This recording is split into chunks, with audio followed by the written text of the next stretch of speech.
Assalamualaikum sahabat-sahabat jendela tetangga yang dirahmati Allah. Hari ini, saya akan membawakan kisah yang mengguncang batin, tentang seorang ibu muda yang tampak bahagia menyambut kelahiran buah hati pertamanya. Namun, saat tangisan bayi itu pecah, semua yang hadir membisu. Bayi mungil itu, lahir dengan kulit keriput, tubuhnya seperti wanita lanjut usia.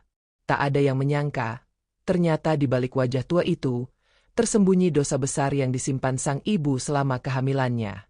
Apa sebenarnya yang dilakukan Rika? Dan siapa sosok yang kini menghuni raga anaknya?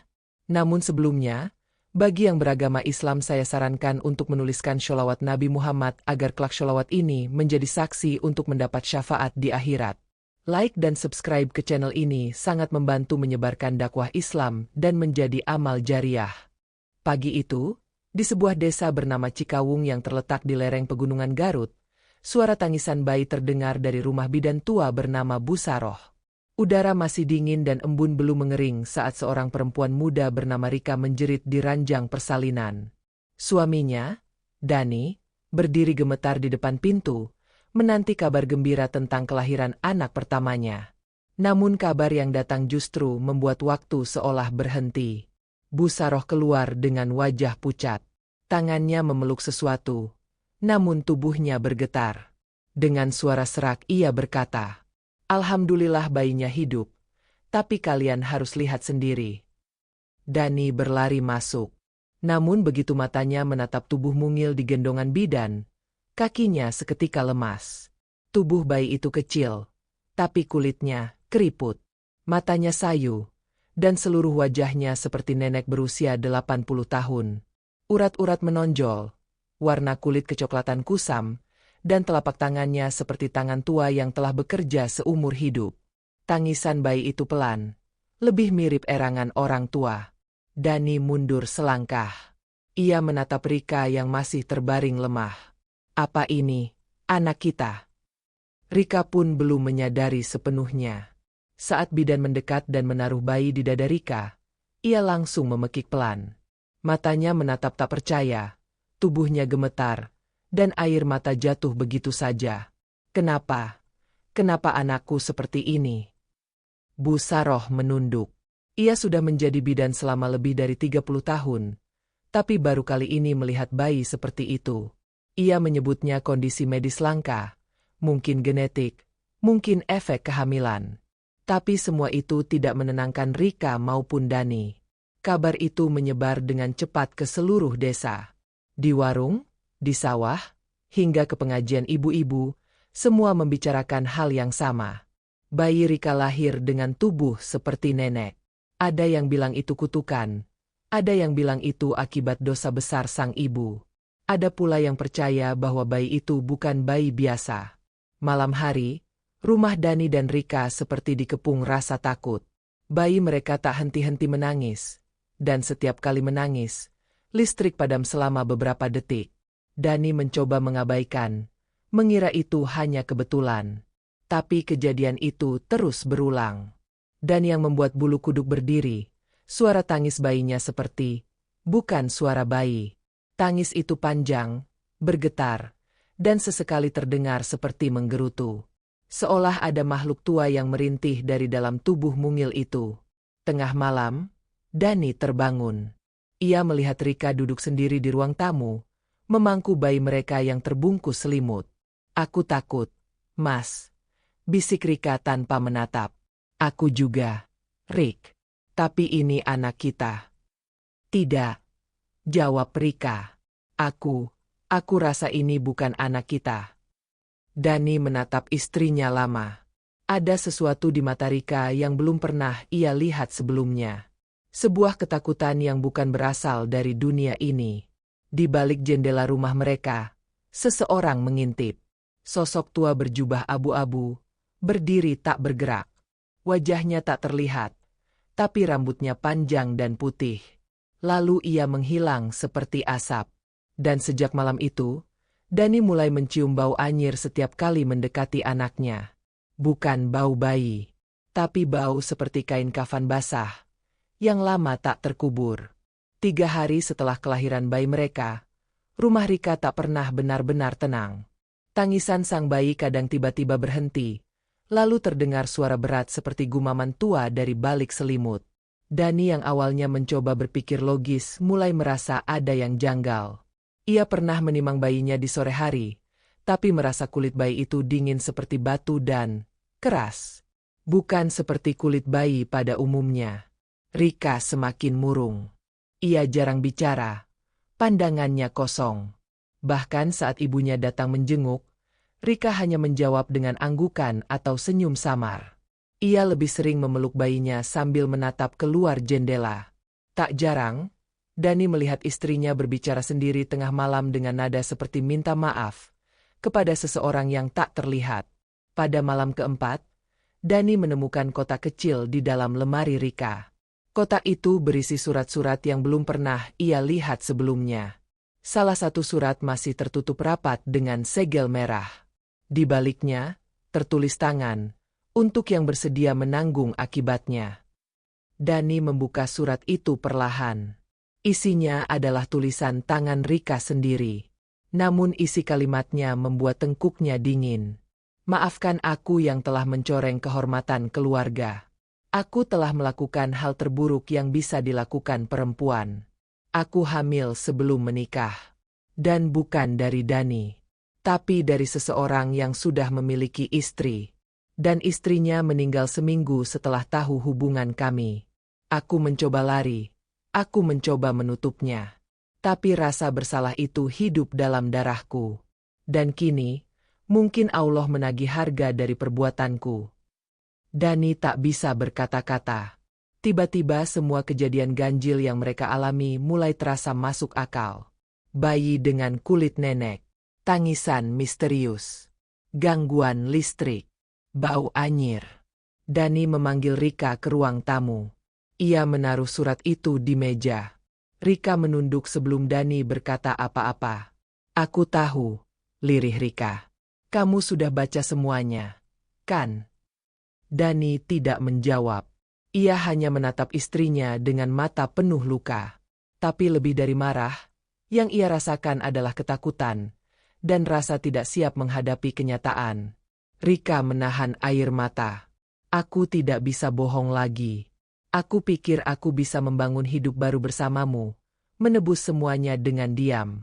Tapi, bayi ini bukan anak biasa, Mas. Sejak dalam kandungan, aku sering mendengar suara perempuan tua menangis. Dia bilang, dia belum tenang. Dia menunggu kelahiran cucu dari rahim pelakor. Dani terduduk. Nafasnya memburu. Ia tidak bisa membayangkan apa maksud dari kata cucu dalam pengakuan Rika. Tepat saat itu, lampu rumah padam. Dan dari arah kamar, terdengar suara tangisan. Bukan dari bayi, melainkan suara perempuan tua yang parau, menyeret kata demi kata seperti kutukan dari alam lain. Rika memeluk tubuhnya sendiri. Dia datang lagi. Dia marah. Seketika Dani berdiri, berlari ke kamar, dan membuka pintu. Tapi kamar itu kosong. Bayi mereka tidak ada. Hanya ada satu bantal kecil di tengah ranjang, dan di atasnya, seutas rambut putih sepanjang lengan. Tergeletak melingkar seperti ular tidur. Rika berlari ke dalam kamar sambil menangis histeris. Ia berteriak memanggil nama bayinya, mengguncang ranjang, membuka lemari, hingga memeriksa kolong tempat tidur. Tapi hasilnya nihil. Bayi itu menghilang begitu saja tanpa jejak, seolah ditelan gelap malam. Dani berusaha tenang, meski jantungnya berdentum keras di dada. Ia memeluk Rika dan mengajak istrinya mencari keluar rumah, meski hatinya tahu, ini bukan sekadar kehilangan biasa. Mereka menyusuri halaman belakang, melewati pekarangan bambu, hingga mendekati sumur tua yang sudah lama ditutup dengan seng berkarat. Di sanalah, mereka menemukan kain bedong bayi tergeletak dalam posisi aneh. Terbuka seperti telah diangkat oleh sesuatu dan diletakkan perlahan. Tidak ada bekas darah. Tidak ada jejak kaki. Hanya sunyi, dan angin malam yang dinginnya menggigit hingga tulang. Malam itu, mereka akhirnya memutuskan pulang. Namun di rumah, rasa tenang tak kunjung datang. Mereka tidak bisa tidur. Dan saat jam menunjuk pukul 2 dini hari, Rika mulai berteriak dari kamarnya. Tubuhnya kejang, matanya terbuka lebar, dan dari mulutnya keluar suara asing, serak dan berat. Dia anakku, tapi darahnya dari pengkhianat. Aku cuma menagih, bukan mencuri. Dani segera membacakan ayat-ayat pendek. Namun tubuh Rika makin kaku, dan tiba-tiba ia mengangkat kedua tangan seperti tengah menggendong sesuatu. Aku hanya ingin dia, bukan ibunya. Tapi ibu yang berdosa, biar dia yang menanggung. Setelah itu, tubuh Rika terjatuh lemas. Ia pingsan. Dani langsung menelepon Pak Ustadz dari kampung sebelah untuk datang esok pagi. Pagi harinya, sebelum Ustadz tiba, Rika mulai siuman. Ia berkata pada Dani dengan suara lirih, "Aku mimpi aneh semalam. Aku berada di sebuah rumah tua, gelap, dan penuh kain kafan tergantung. Di ujung ruangan itu, duduk seorang nenek berambut putih panjang. Wajahnya hancur, tapi matanya tajam. Dia berkata padaku, 'Aku sudah lama menunggumu. Kau pikir kau bisa selamat begitu saja?' Dani mendengarkan dalam diam. Hatinya ingin marah, tapi perasaan kasihan pada istrinya lebih besar. Rika bukan hanya dihantui kesalahan, tapi kini juga terjebak dalam teror yang tak terlihat. Tak lama kemudian, Ustadz Malik tiba. Lelaki tua bersorban putih itu masuk ke rumah dengan tenang. Tapi begitu melewati ambang pintu kamar, ia langsung terpaku. Matanya membelalak dan bibirnya komat-kamit. "Ada yang menumpang di sini," bisiknya pelan. Roh wanita tua, penuh dendam. Ia mendekati tempat tidur, lalu menoleh ke Dani. "Mana bayinya?" Dani menjawab dengan suara berat, "Hilang tadi malam.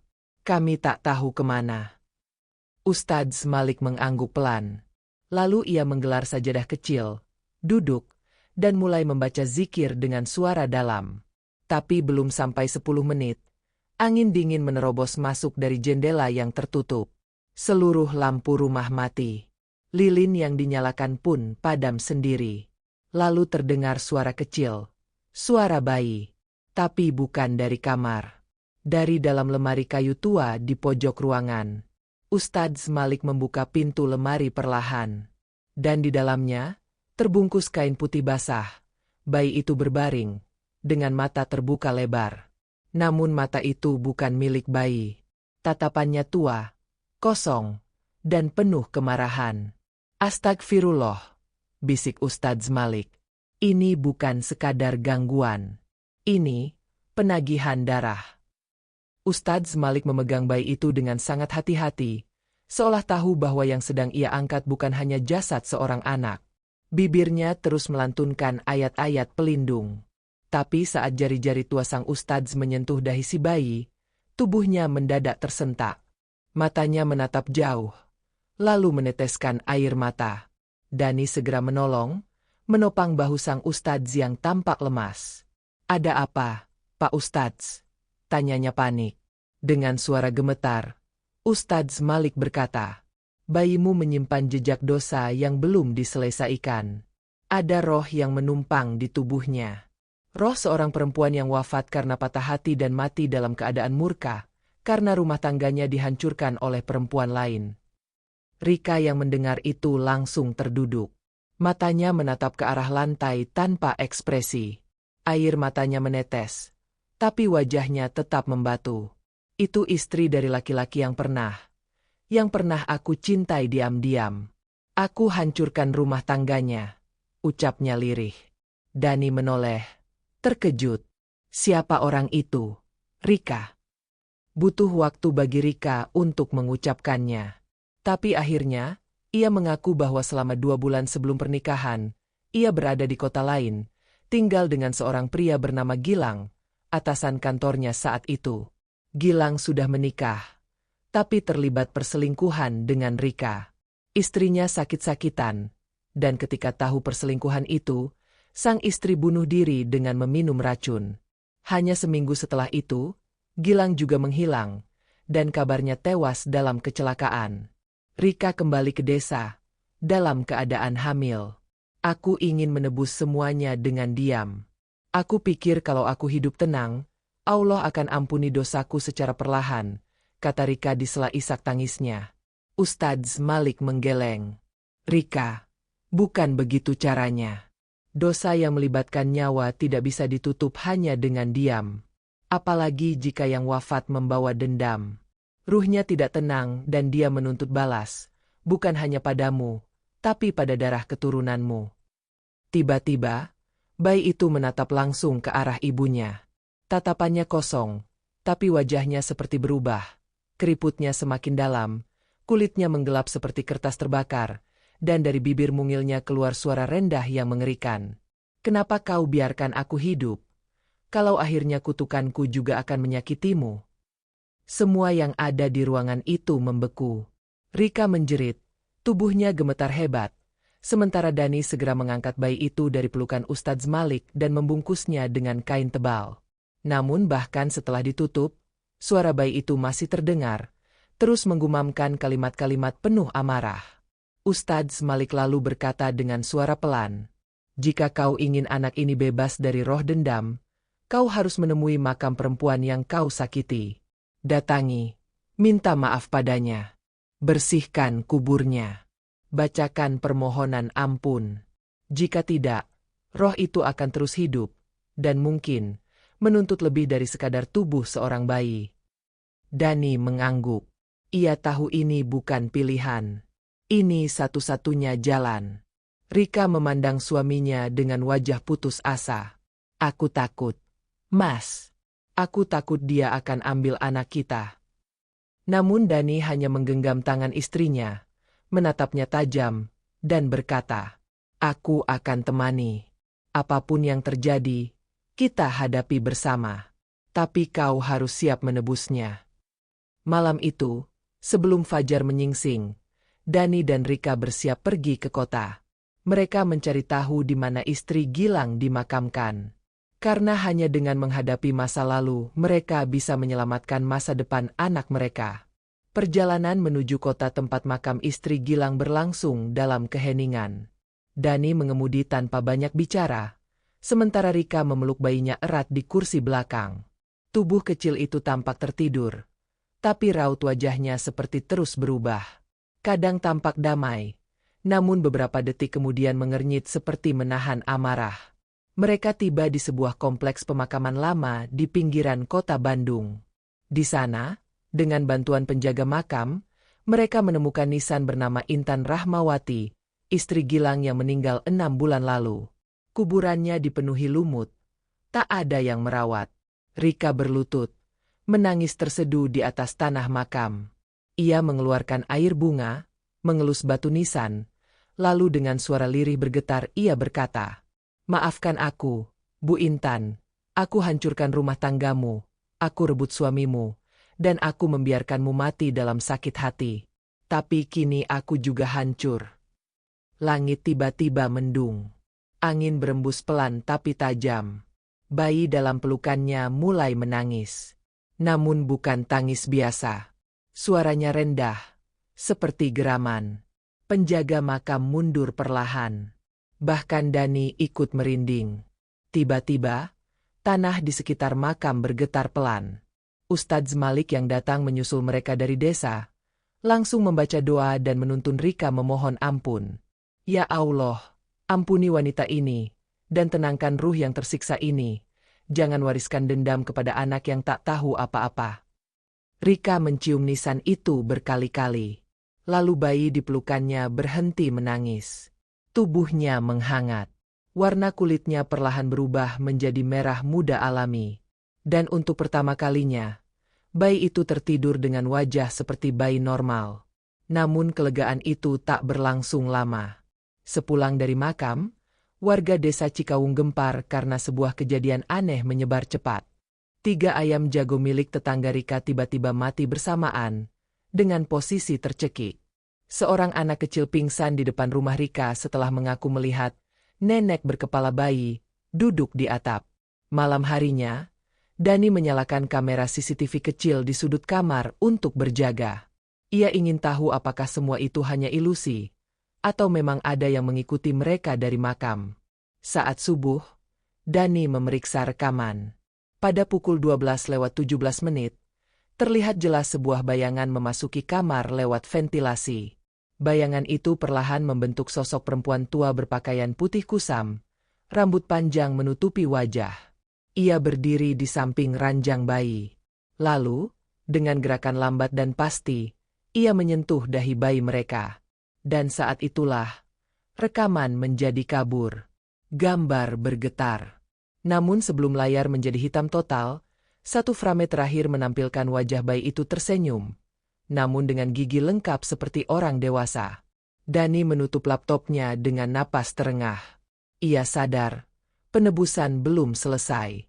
Setelah menonton rekaman malam itu, Dani tidak bisa tidur. Hatinya dilanda kegelisahan yang dalam. Wajah bayi yang tersenyum dengan deretan gigi dewasa terus membayangi pikirannya. Ia memandangi Rika yang tertidur kelelahan di samping ranjang, masih memeluk bayinya yang kini tampak tenang. Pagi harinya, Dani memutuskan untuk bicara dengan Ustadz Malik secara pribadi. Mereka bertemu di surau kecil dekat sawah. Suasana hening. Hanya suara angin yang berdesir melewati dedaunan bambu. "Ustadz, saya takut," ujar Dani dengan suara berat. "Saya pikir semua sudah selesai setelah kami ke makam. Tapi saya rasa, ada sesuatu yang belum dibuka. Sesuatu yang Rika sembunyikan."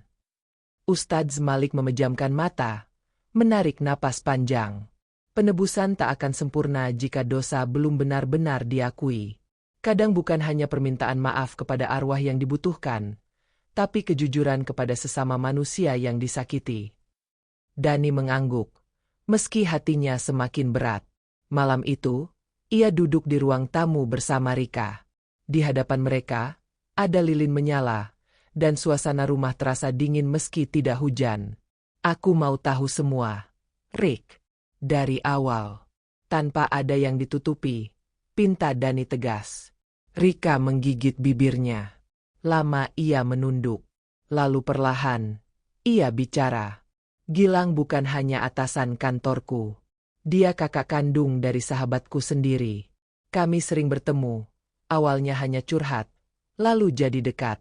Istrinya, Bu Intan, sudah curiga sejak awal, tapi aku tetap temui Gilang diam-diam." Rika menahan napas, lalu melanjutkan. "Sampai suatu malam, aku dan Gilang melakukan sesuatu yang tidak seharusnya. Malam itu juga Bu Intan masuk rumah sakit karena serangan jantung. Tapi kami tetap tidur bersama. Esok harinya, Bu Intan meninggal." Suasana menjadi pekat. Dani menutup matanya. Tangannya mengepal. Tapi ia menahan amarahnya. Rika menunduk semakin dalam. Suaranya mengecil. "Aku tahu, aku tidak hanya merusak rumah tangga orang. Tapi aku juga mengambil nyawa seseorang. Bukan langsung, tapi karena keegoisanku." Tiba-tiba, dari kamar, terdengar suara bayi menangis. Tapi bukan tangisan biasa. Tangisan itu terdengar seperti tawa. Tawa kecil yang menggema, lalu berubah menjadi suara perempuan tua yang pernah mereka dengar di mimpi. Mereka berdua langsung bangkit dan masuk ke kamar. Dan di sana, bayi mereka sedang duduk sendiri di atas ranjang. Ya, duduk. Padahal usianya baru 2 minggu. Matanya terbuka lebar. Tangannya bergerak pelan. Dan ia berkata dalam suara yang tidak mungkin berasal dari bayi. "Terima kasih. Akhirnya kau bicara." Rika jatuh terduduk. Dani terpaku. Dan seketika lilin di ruang tamu padam sendiri. Rumah mereka tenggelam dalam kegelapan. Dan suara tawa pelan itu kembali menggema. Kali ini, dari balik dinding. Sejak malam itu, tak ada lagi kedamaian di rumah kecil milik Dani dan Rika. Bayi mereka, yang seharusnya masih terbaring lemah dan menangis pelan, kini mulai menunjukkan tanda-tanda yang tak dapat dijelaskan secara logika. Pagi hari, saat Rika hendak memandikan anaknya, ia menjerit keras. Dani bergegas masuk dan melihat air di dalam ember berubah keruh. Lebih parahnya, kulit bagian punggung bayi mereka mulai mengelupas, menampakkan warna kehitaman, seperti kulit busuk yang tertinggal di liang tanah. "Mas, lihat ini. Anakku, kulitnya. Bau busuk, Mas." Rika menangis. Namun bayi itu sama sekali tidak kesakitan. Ia hanya menatap kosong ke langit-langit, dan sesekali tersenyum. Senyum menyeramkan seperti orang tua yang sedang menatap mangsa. Ustadz Malik kembali dipanggil.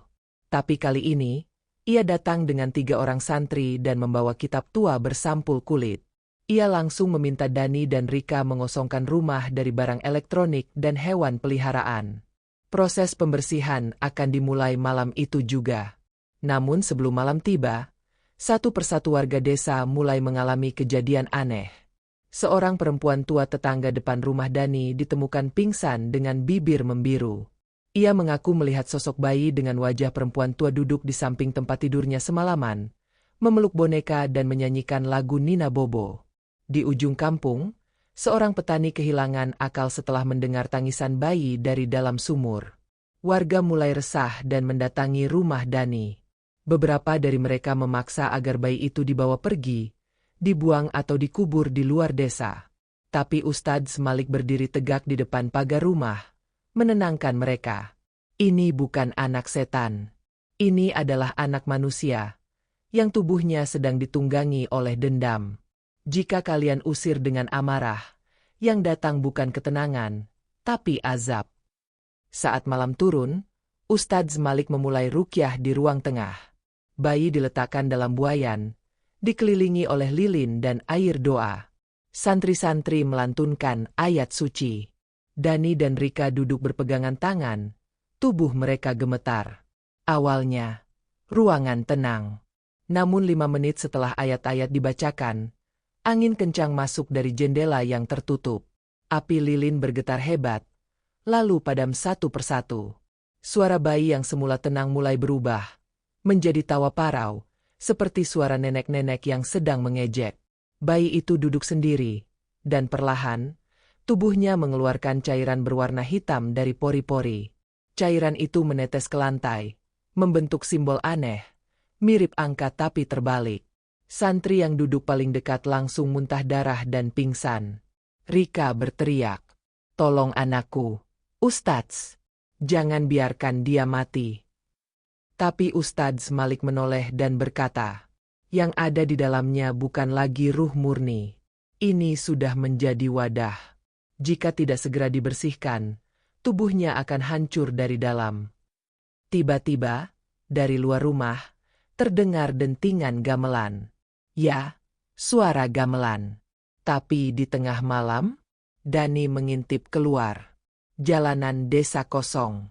Tapi suara gamelan terus berbunyi, seolah sedang ada upacara pemanggilan dari dunia lain.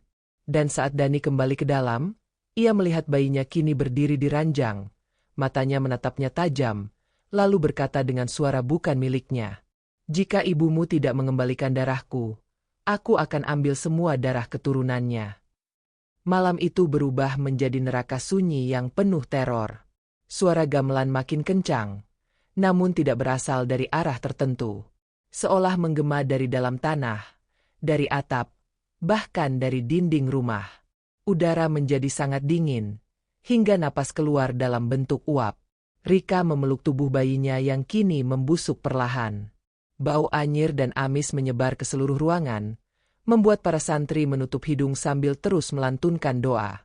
Ustadz Malik berdiri di tengah ruangan dengan kitab tua terbuka di tangannya. "Rika, cepat! Ambil sisa kain kafan dari makam Intan. Letakkan di dada anakmu." Rika gemetar. Ia meraih kain putih yang sempat ia simpan setelah berziarah tempo hari. Tangannya gemetar saat meletakkannya di dada bayinya yang kulitnya kini telah menghitam dan mulai terkelupas di beberapa bagian. Bayi itu berteriak. Tapi bukan jeritan manusia. Suaranya pecah, serak, memekakan telinga, membuat lampu gantung pecah dan lilin kembali padam. Seluruh ruangan berguncang, dan di sudut tembok, mulai muncul retakan dengan darah menetes pelan. Tubuh Rika terlempar ke belakang. Tapi ia segera bangkit, merangkak, menangis, memeluk bayinya, sambil berteriak, Ambil aku. Jangan anakku. Aku yang berdosa. Aku yang hancurkan hidupmu. Suara berat dari tubuh sang bayi menjawab. Tapi kau tidak pernah minta maaf padaku. Kau hanya takut kutukanmu terbuka. Dan di detik itu juga, sesuatu yang tidak bisa dijelaskan terjadi. Sosok perempuan tua perlahan muncul dari belakang tubuh Rika. Tubuhnya tinggi, kurus, berambut putih panjang menyentuh tanah. Wajahnya hancur, namun matanya menatap tajam ke arah Rika. Ia mendekat, dan dengan suara lirih yang mengguncang hati, ia berkata, "Kau ingin pengampunan? Maka rasakan kesakitanku." Ia menyentuh dahi Rika, dan dalam sekejap, Rika berteriak kesakitan. Matanya terbuka lebar. Ia seperti melihat sesuatu yang tak bisa dilihat orang lain. Tangannya mencakar wajahnya sendiri, tubuhnya kejang, lalu terjatuh lemas dengan darah menetes dari telinganya. Dani segera memeluk istrinya. "Rika, Rika bangun. Astagfirullah. Rika."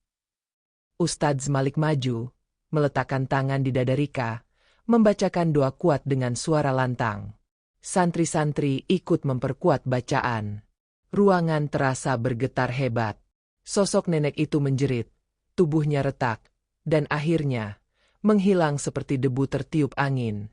Bayi yang tadinya berdiri, kini terjatuh lemas. Tubuhnya dingin. Wajahnya pucat. Ustadz Malik memeriksa nadi sang bayi. Ia menggeleng pelan. Dia sudah pergi. Dani menjerit.